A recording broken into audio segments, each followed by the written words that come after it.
Los pronombres son palabras que reemplazan nombres. La idea es reemplazar para no ser repetitivo. Cuando hablamos de nombres nos referimos a nombres propios de personas, cosas, animales, Susan, New York, por ejemplo, o nombres comunes como teacher, dog y book. La oración básica está formada por sujeto, verbo y predicado. Uno tendría que poder reemplazar nombres en el sujeto y nombres en el predicado.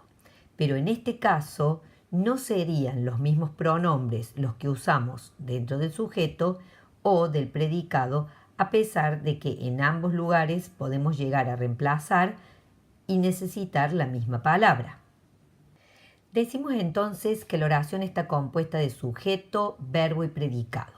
El verbo divide la oración en dos, sujeto y predicado. Este es prácticamente el orden de todas las oraciones afirmativas y negativas en inglés. Si no fuera necesario reemplazar nombres en el sujeto, podemos usar un tipo de pronombres. Y si fuera necesario reemplazar nombres en el predicado, entonces ya no serían los mismos, a pesar de que el significado es igual. Si yo quiero decir yo en el sujeto será I, pero si quiero decirlo en el predicado es me. You no varía. La palabra él en el sujeto, o sea, antes del verbo, al principio de la oración, si fuera una oración afirmativa o negativa, sería he, pero después del verbo en el predicado es him. La palabra ella, she, después del verbo se transforma en her. It es otro de los que no cambia. La palabra we, nosotros, de usarla después de verbo en el predicado es us, y la palabra ellos o ellas para reemplazar personas o cosas o animales en plural en el predicado se transforma en them. Por lo tanto, todo lo que esté antes del verbo, ya sea en una oración afirmativa, negativa o pregunta, tiene que ser un pronombre de esta lista.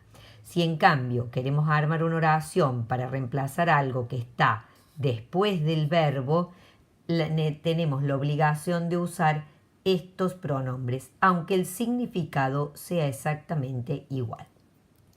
En estas oraciones hay nombres antes del verbo y nombres después del verbo, o sea, nombres en el sujeto y nombres en el predicado. Eso lo sé por dónde está situado el verbo. Este es el verbo, estos son los verbos, y entonces todo lo que yo tenga antes del verbo va a ser un pronombre sujeto, mientras lo que yo tenga después del verbo va a ser un pronombre objeto.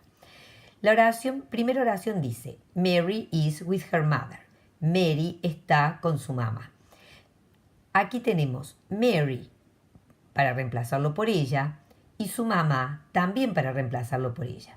Pero como Mary está en el sujeto antes del verbo y her mother está en el predicado después del verbo, Mary se reemplazaría por she, pero her mother se reemplazaría por her.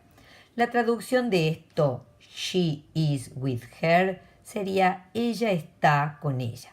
Obviamente la oración tiene que estar referida a algo que ya se mencionó con anticipación y que lo estamos reemplazando. Si no, de lo contrario, sería ambiguo decir ella está con ella.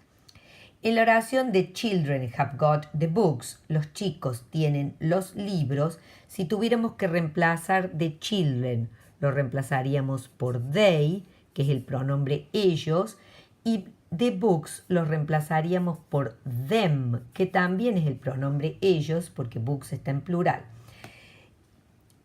Aquí también estoy jugando con el hecho de usar la palabra ellos en el sujeto y ellos en el predicado. La oración sería ellos los tienen a ellos, refiriéndose a los libros. Insisto en que la oración tiene sentido si nosotros sabemos qué estamos reemplazando. Peter can speak to Tom. Peter puede hablar con Tom. Peter se reemplazaría por he, mientras que Tom se reemplazaría por him, donde decimos Peter puede hablar con Tom. He can speak to him. Él puede hablar con él, haciendo referencia este él a Peter y este él a Tom. La palabra él cambia de acuerdo si está antes del verbo, como lo hemos usado siempre en el sujeto, o después del verbo en el predicado. El uso de pronombres entonces cobra sentido al responder, porque seguramente en la pregunta se nombra y en la respuesta, para evitar repetición, es cuando nosotros debemos utilizar pronombres. Por ejemplo, what time must you phone Phil? ¿A qué hora debes vos llamar por teléfono a Tim? La respuesta sería I must phone him at 9. Yo reemplacé you por I, porque esto es un diálogo, y reemplacé Tim por him, diciendo yo debo llamarlo a él a las 9. Y ahí hubiera usado este pronombre después de must phone, que es el verbo, para reemplazar a Tim. Jamás podría haber usado he. Otro ejemplo. Where can John meet Sue? ¿Dónde puede John reunirse con Sue? La respuesta sería he can meet her at school.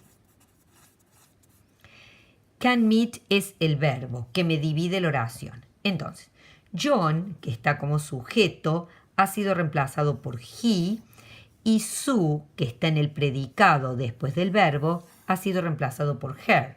Y la respuesta dice, él puede reunirse con ella en la escuela, pero este ella no es she, porque está usado en el predicado después del verbo.